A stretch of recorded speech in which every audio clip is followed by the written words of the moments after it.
Hey, this is Undone by Dayle, the official relaunch video of my channel. There is no more Dayle's addiction.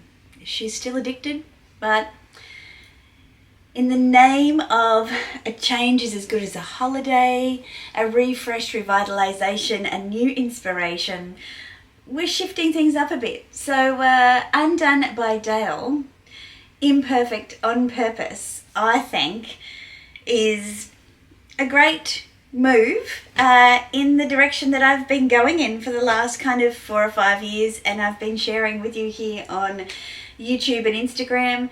If you're new here, I kind of went through a styling journey a few years back, and when I went through that and I figured out the combinations of outfits and the different bits and pieces that my eye is drawn to, I came up with my style persona, and I called it Done But Undone. And it has been the absolute secret to me feeling fabulous every time I put an outfit together.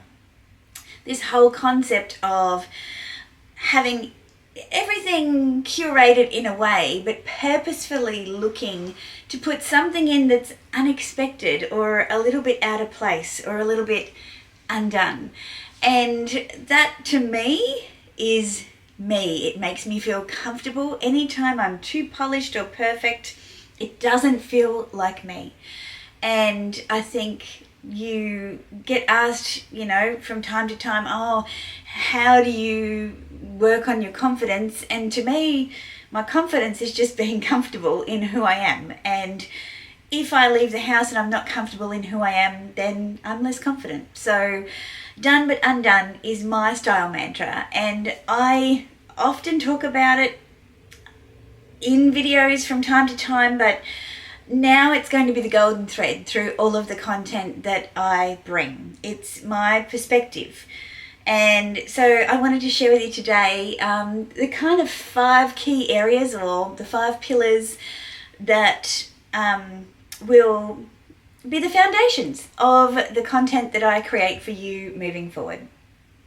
And the first one is the undone edit. And a lot of comments came through from my last few videos around people would love to know how I put an outfit together, or what I'm thinking about, or what makes me change bits and pieces. And I love doing that. So I think I'll do a combination of things. This last week I did a style challenge, which was initiated by the lovely subscriber here, Zach Seaton, who I chat to quite a bit on Instagram, and I'll make another video about that. But he challenged me to use one of my bags I hardly use, which is my Fendi mirror baguette, for a week.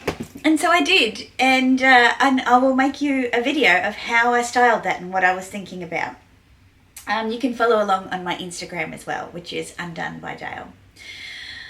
I also would like to leverage that part of the channel to talk to you about how to style kind of things that might be challenging for you. I talked about in my Spring Summer 26 runway review around being able to style like fluffy bags, furry bags, feathered bags, for example. So in that pillar of content, I will kind of grab things like bright colored bags. You can't, but like an acid green bag, how would you go about styling that? So I'll share how I do it. Metallics, whimsy bags, prints on prints, the list goes on. So that's what the Undone edit will contain, and I will be very grateful to get any style challenges from you as well. In fact, I've already got one from Tanaz, which is very complex, but effectively she has challenged me to put together an outfit for each day of the week, and for each outfit it needs to go with 3 different bags from 3 different houses. Yeah, I thought that was a really thoughtful challenge as well, so that one will be coming up too. The second pillar will be reworking the runway. So it might include reviewing runway collections, or simply just what's going on in fashion magazines, or potentially from Instagram posts and what have you. looking at what's the latest in fashion and styling, and then finding a way to rework it with the clothes that I have in my wardrobe. It could be a print, it could be a style of suiting or footwear, it could be a combination of things. So kind of just being inspired by my Instagram feed and by what's happening on the runways of the world, and bringing that into my own wardrobe and having a bit of a play. So I'm really excited to do that too. I'm excited about all of it, actually. The third one is my Unpolished perspective, and that's more general commentary chit chat about things that are happening in the handbag, designer, fashion and general accessories community, whether they be, you know, crazy rumors, gossip and innuendo, fashion news, anything that kind of pops up that's kind of commentary. I'll put my 2 bobs worth in without disclaimers, knowing that it's definitely going to be unpolished. The fourth pillar is Unbeautiful. And effectively the fourth pillar is going to focus on how I use cosmetics and beauty products to, I guess, accentuate the look that I'm looking for, which is done but undone. You guessed it. You know, hair a little bit skew-if, makeup to, you know, accentuate, not mask. I'm okay with a bit of wrinkle. I'm okay with a bit of skin pigmentation.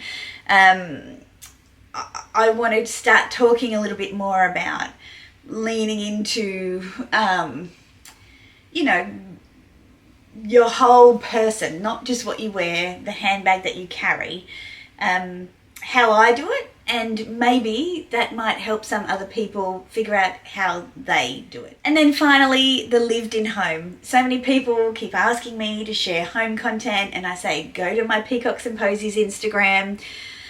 I think I do borrow a lot from how I style myself in clothing to how I style the house. But you'll be surprised, there are some very significant differences. So I am going to start sharing some corners of the home, calling it the lived in home, because I still love patina. I love things to be worn in. I love things to be a little asymmetrical, a little imperfect where I can. Obviously not the structure, right? We're talking about how we decorate it. But yeah, I'm going to bring some home content to you here as well. They're the 5 pillars, and the golden thread running right through is the done but undone, imperfect, on purpose style. It's been a really fun process this week to go through and kind of map out what I want to do. I think this will really be helpful in terms of how I plan content as well. Instead of going, oh, what am I going to do? I actually have 5 categories. I can choose from any one of them. I can go and do some research from any one of them. It's so easy. It's not like I need to review handbags and what fits in a handbag, and you know what I mean? They're still a really important part of my wardrobe and how I style myself, but they're not the main event. So yeah, I am, it's really exciting. It's really exciting. Thank you all again so much for your support, and I hope that you follow along. If you haven't already, please consider subscribing. I would love to see you back for my next video, which will be the baguette styling video. Following that, I'm packing for my trip to Tokyo. So I've already laid everything out on the bed. I don't go for 2 weeks, but I had time and I wanted to lay it out. So I'm going to talk you through how I've kind of put together my wardrobe for that trip, what bags I'm taking, obviously. Yeah, and I'm only taking 3 bags and 3 pairs of shoes. And there's one bag that's quite controversial, which I think you're going to be interested in terms of actually maybe 2 bags, maybe all 3 bags are controversial. Depends what your opinion is. But they're my next 2 videos after this one. So please like this one, tell the algorithm that you're here, that you're on the journey with me, and that you want other people to see my content. I would really appreciate it. Until my next one. Ciao!